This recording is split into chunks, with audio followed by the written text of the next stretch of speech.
बीती रात तुर्की की राजधानी अंकारा के आसमान में एक विमान हादसे का शिकार हो गया। उस विमान में लीबिया के आर्मी चीफ समेत 5 लोग सवार थे। पहली नजर में तो एक विमान हादसा लगता है, लेकिन जब इसके हालात पर गौर करें तो कुछ संदेह हो रहा है और वो संदेह गहराता जा रहा है। दरअसल सवाल टाइमिंग को लेकर सबसे पहले उठ रहा है।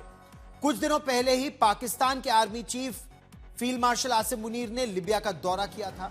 इस दौरे में आसिम मुनीर ने लीबिया में बागियों की सरकार के साथ $4 अरब से ज्यादा का हथियारों का सौदा किया। यह हथियार पाकिस्तान में नहीं बल्कि चीन में निर्मित है। पाकिस्तान के सहारे लीबिया जाने थे। आसिम मुनीर ने चीन के 16 JF-17 लड़ाकू विमानों को लीबिया के बागियों को बेचने का सौदा कर दिया। चीन के लड़ाकू विमानों से बागी लीबिया की यूनाइटेड नेशन से मान्यता प्राप्त सरकार पर भारी पड़ सकते थे। लिहाजा लीबिया की जो असली सरकार थी उसके आर्मी चीफ तुर्की से मदद मांगने पहुंचे। तुर्की ने उनकी मदद में सैनिकों की तैनाती को बढ़ाने का भरोसा दिया। जाहिर है इस फैसले की खबर से जो उनके दुश्मन हैं वो खुश नहीं होंगे।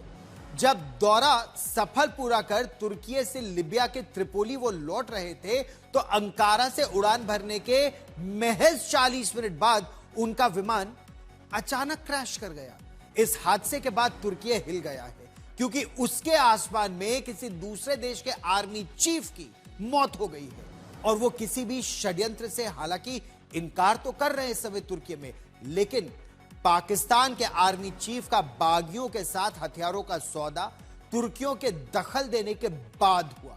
यह हादसा कई सवाल इस समय खड़ा कर रहा है। यह हादसा था या फिर लीबिया के आर्मी चीफ की हत्या?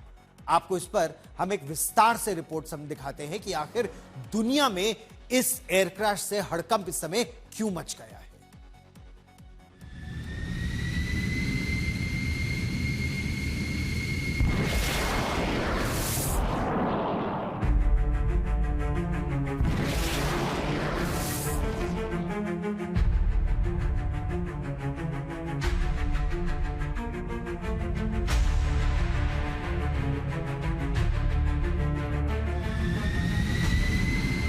रात का सन्नाटा था। तुर्की में अंकारा से एक विमान रनवे छोड़ चुका था, लेकिन मौत इसमें बैठे सभी लोगों का आसमान में इंतजार कर रही थी।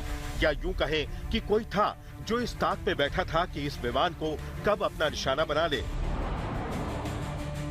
लीबिया की सेना के chief of staff Mohammed Ali Ahmed Al Haddad समेत 5 लोग इस विमान में सवार थे। मंगलवार को तुर्की के समय रात के 8:44 और 20 सेकंड पर यह प्लेन क्रैश हो गया। वायरल वीडियो में रात के समय अचानक हुई तेज रोशनी से दावा किया जा रहा है कि ये उसी प्लेन के क्रैश होने से भड़की आग की रोशनी है। इस हादसे में लीबियाई आर्मी चीफ समेत विमान में सवार सभी लोग मारे गए। अब सवाल यह है कि ये हादसा था या हत्या।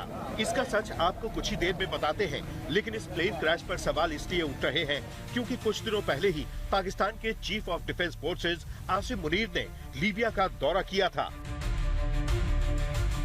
लेकिन वो लीबिया की राजधानी त्रिपोली नहीं पहुंचे थे और उनकी मुलाकात लीबियाई आर्मी के चीफ अल हद्दाद से नहीं बल्कि उनके दुश्मन और लीबिया की बागी सरकार के फील्ड मार्शल खलीफा बेल कासिम हफ्तार से हुई थी। लीबिया के बागी बेगांजी से अपनी सरकार चलाते हैं और मुनीर वहीं पहुंचे थे। इस मुलाकात में आसिम मुनीर ने लीबिया की बागी सरकार को $4 बिलियन से ज्यादा के हथियार बेचने का सौदा लीबिया की बागी सरकार के साथ किया। इससे अल हद्दाद की त्रिपोली में बैठी सरकार और कमजोर हो सकती थी और इसके कुछ ही दिनों बाद लीबिया की असली सरकार के आर्मी चीफ की मौत प्लेन क्रैश में हो गई।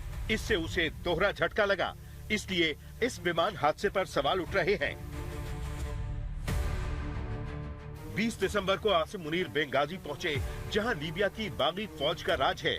यहां मुनीर ने $4 बिलियन के हथियार बेचने का सौदा किया, जिसमें चीन में बने JF-17 लड़ाकू विमान शामिल हैं। इस सौदे से चिंतित होकर ही लीबिया की वाजिब सरकार के आर्मी चीफ अल हद्दाद तुर्की पहुंचे थे। तुर्की उनकी सरकार की मदद करता रहा है। इस बार भी तुर्की ने उनकी मदद के लिए त्रिपोली समेत उनके नियंत्रण वाले इलाके में अपने सैनिक बढ़ाने का वादा किया। इसके बाद अल हद्दाद त्रिपोली लौट रहे थे, लेकिन उनका विमान हादसे का शिकार हो गया। सबसे बड़ी बात यह कि आसिम मुनीर ने लीबिया की बागी सरकार से मुलाकात में फिर से मौलानाओं वाली तकरीर की।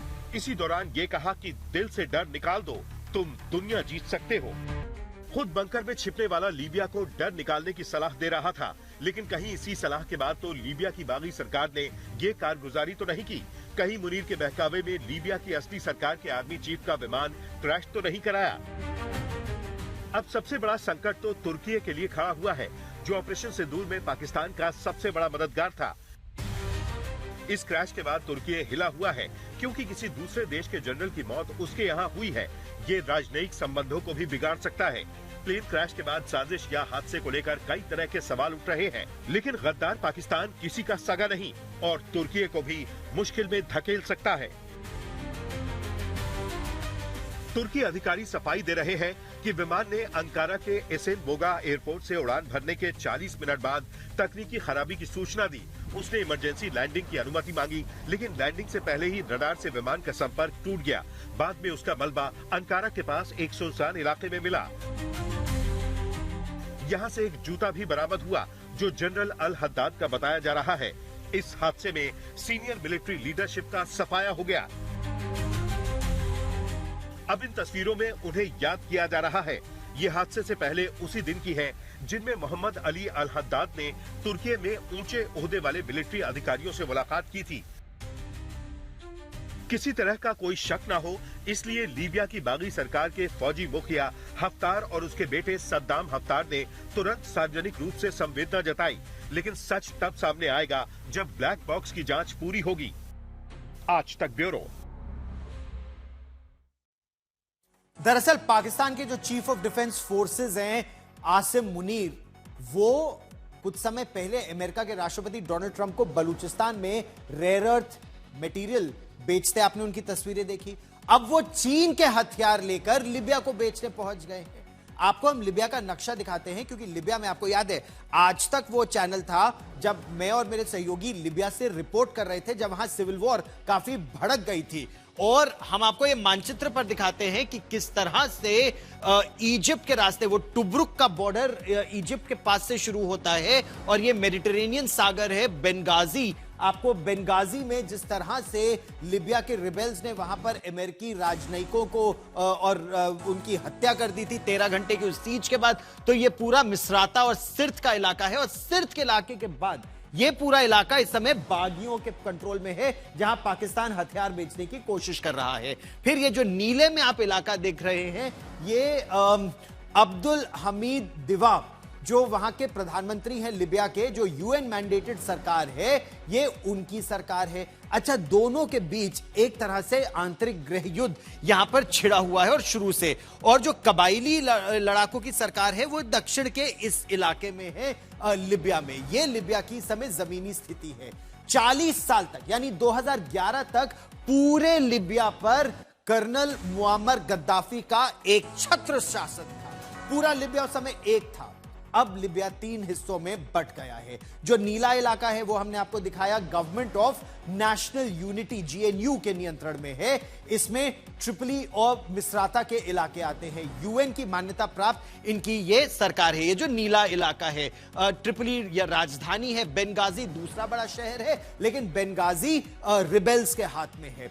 प्रधानमंत्री अब्दुल हमीद द्विबाह की सरकार नीले रंग के उस इलाके में है। जो पीले रंग का इलाका आप देख रहे हैं, यहां पर ये जो बहुत विस्तृत इलाका है, ये लिबियन नेशनल आर्मी एलएनए के नियंत्रण में है। इसी में बेंगाजी आता है, टुब्रुक आता है। यहां से तेल बहुत निकलता है और इसी तेल के कंट्रोल के लिए पूरी लड़ाई समझी गई थी। सिर्त का इलाका और दक्षिण के तेल वाले इलाके में ये एरिया शामिल है, जो इस समय रिबेल्स के पास है। यहां पर खलीफा इफ्तार की सेना का दबदबा है। इस क्षेत्र में कबायली लड़ाके और जनजातीय लोग दोनों हैं। 2020 के बाद से लिबिया में वैसे तो शांति है, लेकिन एक तरह से सिविल वॉर की स्थिति है। और आसिम मुनीर ने यूएन की ओर से मान्यता प्राप्त सरकार के खिलाफ $4 बिलियन के हथियार बेचने का सौदा ये इस इलाके की सरकार यानी रिबेल्स के साथ किया था। और एक बहुत बड़ी चिंता की बात यह है कि पाकिस्तान खुद तो ये हथियार बना नहीं रहा है, ये चीन से हथियार लेकर अमेरिकी सैंक्शन से बचने के लिए पाकिस्तान के जरिए लिबिया को देखने की साजिश है।